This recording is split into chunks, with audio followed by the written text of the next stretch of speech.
Habari zenu.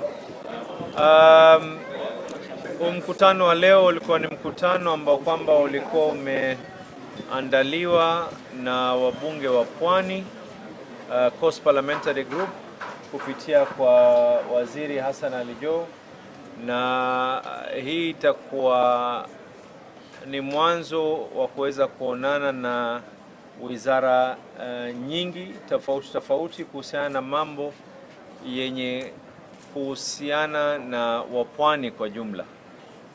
Katika lile ambalo kwamba lilozungumzwa, kuna mambo mengi kuhusiana na mambo ya usalama, mambo ya vita dhidi ya madawa kulevya. Kuna yale ambayo kwamba tunaweza kuyazungumza hapa, kuna yale ambayo kwamba si ya kuzungumzwa hadharani, lakini la muhimu zaidi ambalo nataka kuweka msisitizo nalo ni kuhusiana na mambo ya kuregister watu wetu wawe na identity cards.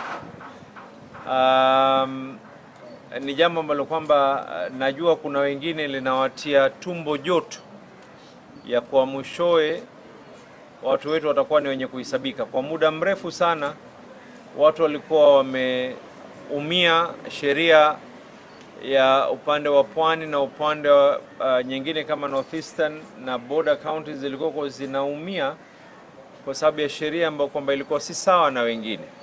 Sasa tunaona kwa tunajaa mitaani, tunajaa katika barabara, lakini kujaa kwetu halijazi kapu la kura wala kapu la maendeleo, ikiwa hatuwezi kuhesabika. Kwa hivyo katika jambo ambalo kwamba mimi mwenyewe binafsi kwa niaba ya Mombasa ni kuhusiana na hilo jambo la identity cards. Mwaka jana tulifanya mpango, I think ilikuwa ni around October, tukafanya mass registration.